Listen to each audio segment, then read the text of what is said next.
राधा राधा राधा। आप सभी का श्रीमद् भागवत गीता के दूसरे अध्याय के अध्ययन में स्वागत है। चलिए हम अध्ययन प्रारंभ करते हैं। संबंध है, इस प्रकार शिक्षा देने के लिए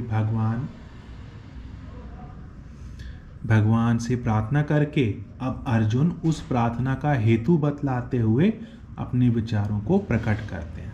तो देखिए, नाहि प्रपश्यामि मम पनुदादच्छो कमु मोक्षस्वमिन्द्रियाणाम् अवाप्य भूमा वस्पत्नमृद्धं राज्यं स्वर्णामपि चाधिपत्यं। नाहि प्रपश्यामि मम अपनुदात् यत् शोकम् उच्छोषणम् इन्द्रियाणाम् अवाप्य भूमौ असपतनं रुद्रं राज्यं स्वर्णाम् अपि च आधिपत्यम्।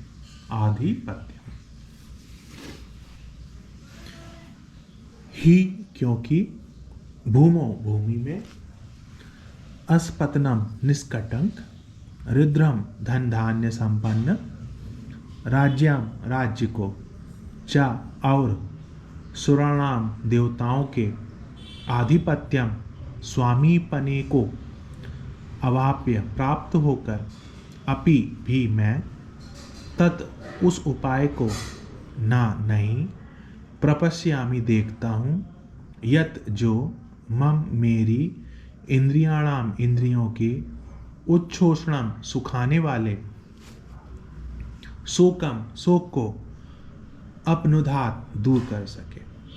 क्योंकि भूमि में निष्कटंक धन धान्य संपन्न राज्य को और देवताओं के स्वामी पने को प्राप्त होकर भी मैं उस उपाय को नहीं देखता हूँ जो मेरी इंद्रियों के सुखाने वाले शोक को दूर कर सके।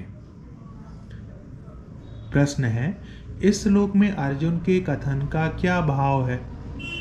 उत्तर है, पूर्व श्लोक में अर्जुन ने भगवान से शिक्षा देने के लिए प्रार्थना की है, इसीलिए यहाँ यह भाव प्रकट करते हैं कि आपने पहले मुझे युद्ध करने के लिए कहा है, किंतु उस युद्ध का अधिक से अधिक फल विजय प्राप्त होने पर इस लोक में पृथ्वी का निष्कटंक राज्य पा लेना है। और विचार करने पर यह बात मालूम होती है कि इस पृथ्वी के राज्य की बात ही क्या, यदि मुझे देवताओं का आधिपत्य भी मिल जाए तो वह भी मेरे इस इंद्रियों को सुखा देने वाले शोक को दूर करने में समर्थ नहीं है। अतः मुझे कोई ऐसा निश्चित उपाय बतलाइए जो मेरी इंद्रियों को सुखाने वाले शोक को दूर करके मुझे सदा के लिए सुखी बना दे। इसके बाद अर्जुन ने क्या किया यह बतलाया जाता है। संजय उवाच, संजय बोलते हैं, एवा मुक्त्वा हृषिकेशम गुडाकेशा परंतप न योतस्य इति गोविंद मुक्त्वा तूष्णीं बभूव। एवं उक्त्वा हृषिकेशम गुडाकेश परंतम न योत्स्य इति गोविंदम उक्त्वा तूष्णीं बभूव।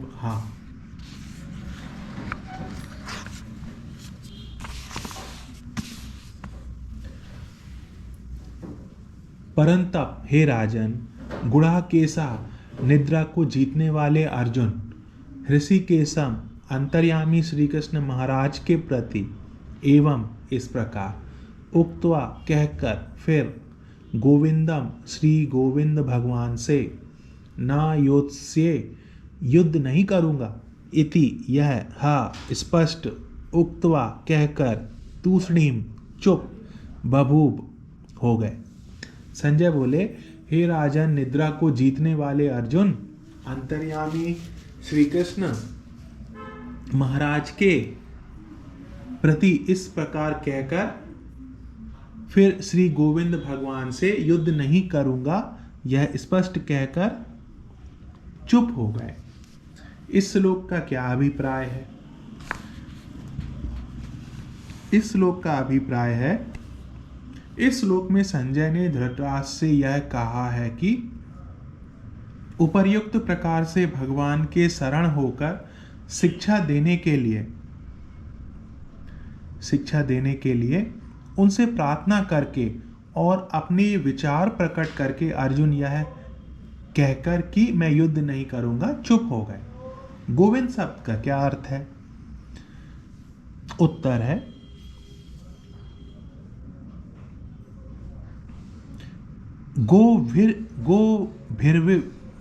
गोभिर्वेदवाक्ये विद्रते लभ्यन्ते इति गोविंदा।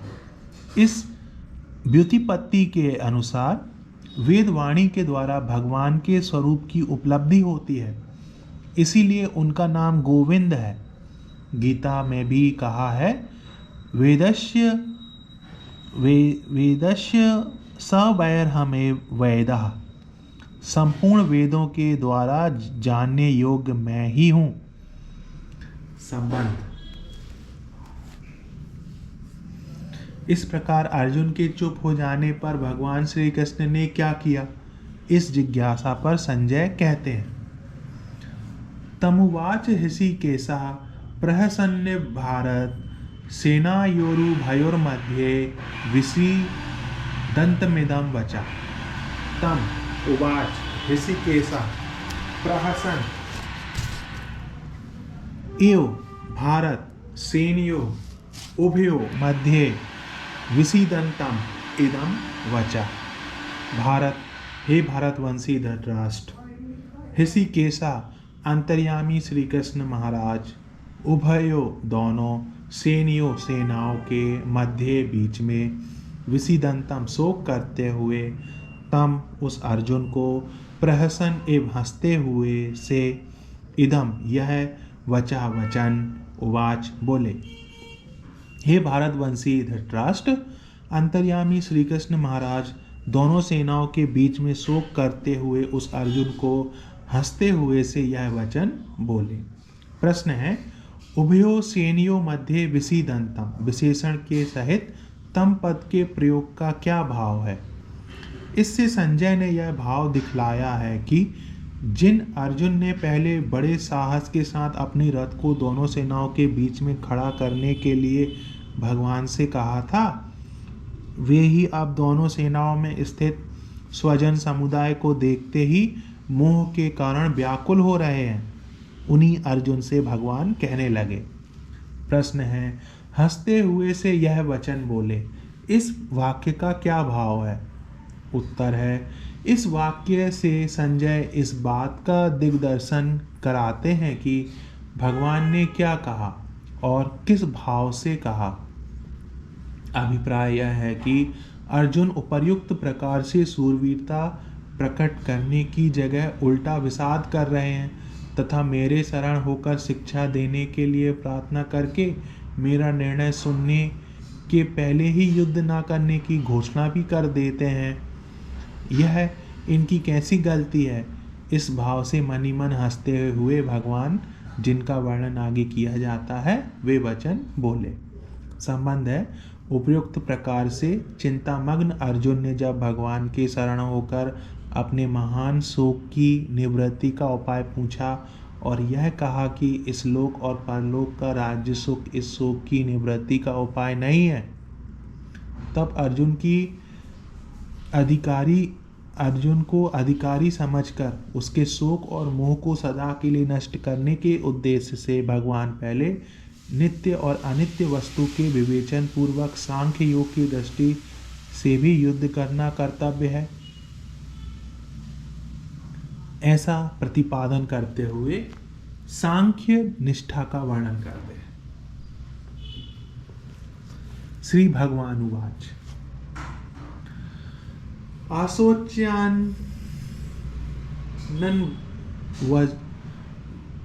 वशोस्त्वं प्रज्ञावादांश्च भाससे गतासूंश्च नानुशोचन्ति पंडिताः।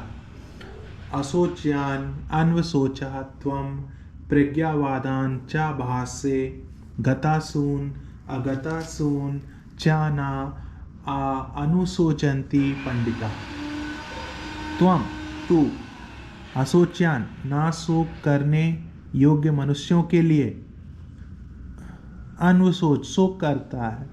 चा और प्रज्ञावादान पंडितों के से वचनों को भास से कहता है, परंतु गतासून जिनके प्राण चले गए हैं उनके लिए, चा और अगतासून जिनके प्राण नहीं गए हैं उनके लिए भी पंडित जन न अनुशोचंती शोक नहीं करते।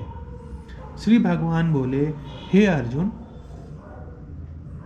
तू ना शोक करने योग्य मनुष्यों के लिए शोक करता है और पंडितों के से वचनों को कहता है, परंतु जिनके प्राण चले गए हैं उनके लिए और जिनके प्राण नहीं गए हैं उनके लिए भी पंडित जन शोक नहीं करते।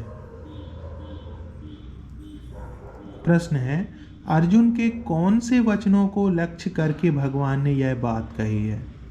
जिनका शोक नहीं करना चाहिए उनके लिए तुम शोक कर रहे हो। इसका उत्तर है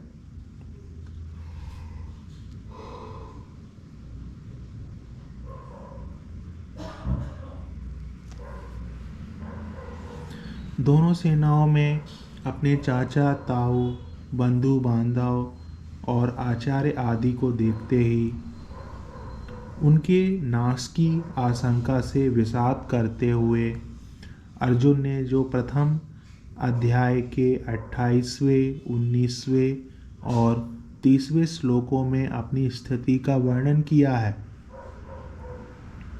45वें श्लोक में युद्ध के लिए तैयार होने की क्रिया पर शोक प्रकट किया है और 47वें श्लोक में जो संजय ने उनकी स्थिति का वर्णन किया है उनको लक्ष्य करके यहाँ भगवान ने यही बात कही है कि जिनके लिए शोक नहीं करना चाहिए उनके लिए तुम शोक कर रहे हो। यहीं से भगवान के उपदेश का उपक्रम होता है, जिसका उपसंहार 1866 में हुआ है। प्रश्न है, अर्जुन के कौन से वचनों को लक्ष्य करके भगवान ने यह कहा है कि तुम पंडितों सरीखी बातें कर रहे हो? उत्तर है, पहले अध्याय में 31वें से 44वें और दूसरे अध्याय में 4 से 6 श्लोक तक अर्जुन ने कुल के नाश से उत्पन्न होने वाले महान पाप का वर्णन करते हुए अहंकार पूर्वक दुर्योधन आदि की नीचता और अपनी धर्मज्ञता की बातें कहकर अनेकों प्रकार की युक्तियों से युद्ध का अनौचित्य सिद्ध किया है। उन्हीं सब वचनों को लक्ष्य करके भगवान ने यह कहा है कि तुम पंडितों सरीखी बातें कह रहे हो।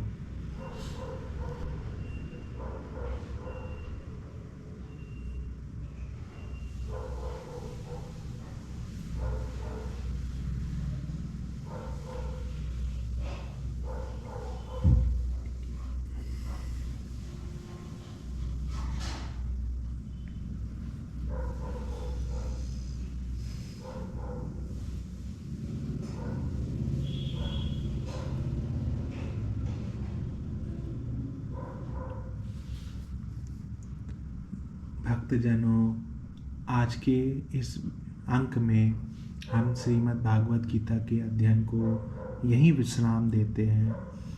आगे आने वाले वीडियो में हम यहीं से ही दूसरे अध्याय का अध्ययन जारी रखेंगे। श्री राधा, श्री राधा, श्री राधा।